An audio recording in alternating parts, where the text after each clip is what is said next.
What's going on, guys? Meteorologist Jonathan Kegges with you. We are talking about some storms moving through Central Florida right now. This is along the leading edge of some colder air that is going to get Florida back to kind of where it should be for this time of the year. And the temperature department, after near record borderline heat, I guess, over the last about week or so. And then across the northern tier of the country, brutal cold air. We're talking wind chills, 50 to 60 degrees below zero across the northern tier of the country, and especially in New England. We are coming at you live on the Pinpoint Weather app and on YouTube.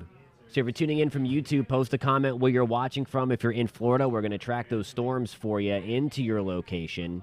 And if you are watching from across the country, we're going to take a look at some of that cold. Again, this is going to be a significant blast of cold air. So we're going to start with some of the thunderstorms that have kind of fizzled out. Palm Coast, we had some storms around Flagler County as well, in and around Flagler County, including Palm Coast.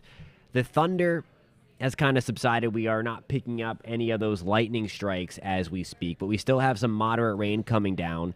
Daytona Beach, good morning. It is 10:37 local time for us in Daytona. We are dry right now. The sky's likely looking a little dark for us if you're looking towards the north. We have a nice healthy downpour over Ormond Beach right now. Pearson, we're kind of in between a couple of downpours and then some lighter showers. These are kind of moving from the northwest and then sagging off to the south and east as these kind of sink on out of here. Umatilla, we have some thunderstorms back off to the north and west of us.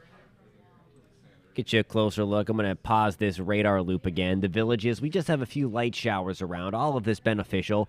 We are starting to get back into that drought category, by the way, as well. A lot of Central Florida now considered abnormally dry after the very wet fall and late summer, of course, due to the fact of back-to-back hurricanes of Ian and Nicole, of course.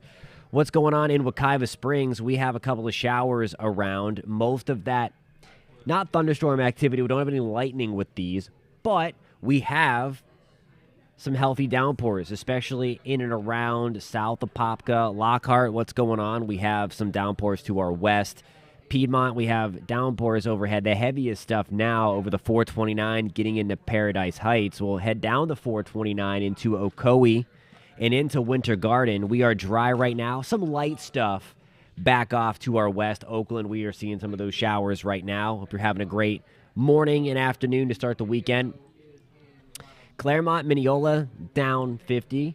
We're looking good right now. It is gray, but all the heaviest rain is to our south, closer to Four Corners, and then into Polk County, closer to Polk City as well. I'm going to check to see if we have any comments on the YouTube stream, if we are watching for that. If you are tuning in, feel free to post that in the comments below. If you're watching on the Pinpoint Weather app, welcome as well. All right, so here we go. We're going to keep on going through here and look at where the cold is currently. Let me bring back my other weather source here. And then we are going to go through. Look how extreme this cold is. These are the current wind chills right now. And, I mean, we're talking brutally cold air, 22 degrees below zero. It has been a while since it's been this cold, since before Christmas with that latest round of cold air. But note where we have the chill. Look at where it's white. That's where we have wind chills 40 to 50 degrees below zero, south of the Hudson Bay. That is going to sink down into the interior part of New England tonight and into tomorrow morning. It's 15 below right now in Chicago. That's with the wind involved. It's 1 degree below zero in Pittsburgh. It's 7 degrees above zero when you factor in the wind. And again, these wind chills are just going to be more extreme.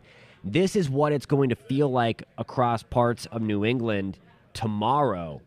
This is the morning. This is 7 o'clock on Saturday morning. Look at this. 48 degrees below zero in Caribou, Maine. 42 in Burlington, Vermont. These are the official forecast from the National Weather Service, New Hampshire. In Mount Washington, you know, the crazy Mount Washington, if you've ever been there, very extreme weather. They are forecasting a wind chill of 100 degrees below zero tomorrow morning. So again, this is intense stuff coming through. Where you see how it's kind of just the regular map color, That is because the cold is exceeding the color table, which drops out at 50 degrees below zero. It's going to be right here in parts of upstate New York near Saranac Lake, into northern Vermont, New Hampshire, northern Maine, and then into parts of southeast Canada, southeast of the Hudson Bay, where you're talking 60 to 80 degree below zero wind chills. Again, this is some very, very nasty stuff. It is going to turn colder in Florida. It's all relative. We're talking high temperatures on Saturday into the upper 60s, maybe even sneaking back into the low 70s south of Orlando. So it's going to get cooler by about 15 to 20 degrees, but it's all relative. So you might want the jacket again this weekend across Central Florida, and I do think we're going to get some sunshine back as well. Getting you back to the radar picture in Central Florida, Altamont Springs, we have this coming through off to the west side. Wekiva Springs, there's those showers coming back. I want to get you another look further north of the Orlando Metro. The land, we are dry now, but there are those showers coming through just south of Pearson, down 17 towards Lake Catherine. Let me zoom this back out. Head back to Lake County, Umatilla, Eustis, we have downpours nearby. Fruitland Park, we're dry now, but some showers on our doorstep back to the northwest. We'll get you closer back to the Orlando Metro. If you're hanging around the theme parks and you happen to be watching this live stream, theme parks about right in here. These are kind of moving in that direction. So put a little timer on that for you. Moving about that way.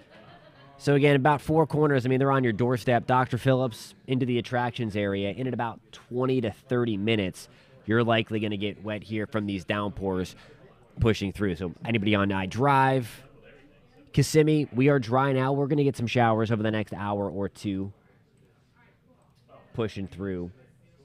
Again, over the next hour or two. I want to show you future radar now. And this is 11 o'clock in the morning. So in about 15 minutes from now, and Future Radar doing a very nice job. Kind of pinpointing where it is, maybe about 30 minutes behind schedule here, but pretty good, all things considered. Here we go at 1 o'clock, and that secondary line we're kind of tracking and pinpointing now from the west to east. It's going to push over the Orlando Metro, work towards Titusville, Lakeland. We'll get in on some of that rain. And then really by dinner time, most of this is over. Now, tomorrow, I think we're going to have a very nice morning. It's going to be much colder. It is going to be on the clear side. The wind is going to start to crank up a little bit for us on our Saturday, and then we are going to start to dry things back out and get more sunshine. I think we will run the risk of seeing a few stray showers just right along the coast on your Saturday afternoon as we do shift our wind direction off of the Atlantic. It'll bring in more moisture, all that fun stuff. But nonetheless, I think Saturday's looking pretty good. It is going to be much colder. So again, you might want to have your jacket ready if you don't like temperatures in the 60s and low 70s. But it is typical this time of the year. Our average high temperature through most of Central Florida for early February is in the low 70s. If you don't like this stuff, we are going to have the 80s coming on back really to most of Central Florida as we get into Monday and then especially Tuesday, Wednesday, and Thursday. So big warm-up coming behind our, I guess, blast of average, if you will. It's going to be much, much more significant across the northern tier of the country. So that's where we stand on that if you are watching. If you are tuning in on Facebook, on YouTube, I should say, and you are finding this stream helpful, give it a thumbs up. It'll push us out to YouTube so that more people see it. And I hope that are aware of the brutal cold coming to the Northeast. It's going to be significant up there. I'll show you those temperatures again as we speak. I'll go back after we just pinpointed all that stuff. That's where we stand right now. That is what is coming. That's 7 o'clock tomorrow morning. That's some big-time cold, especially, again, right on into the northern tier. Look at that, 16 degrees below zero. I mean, that's a walk in the park for our friends in Minnesota, but it's really up in here. I mean, we could be breaking records in the wind chill department. Wind chill records are kind of hazy in the first place, though, but, I mean, we're talking about huge, huge cold. It's pretty rare that you get 50 to 60 degree below zero wind chills in parts of Maine, New Hampshire, upstate New York. I mean, it does get cold here, don't get me wrong. but that is significant cold. Alrighty, guys, thank you so much for tuning in. If you are watching from the Pinpoint Weather app, again, you can always get your updates on the Pinpoint Weather app for the local Central Florida forecast. If you are tuning in from elsewhere across the country on YouTube, welcome. Please give this a thumbs up. Share it with your friends. We will catch you next time. And again, colder air coming to Central Florida. It's not going to be extreme cold. We're not going to be breaking into records, but you might want to find your jacket again because it'll be about 15 to 20 degrees colder than where we've been over the last few days. Thank you guys so much for tuning in. We'll catch you next time.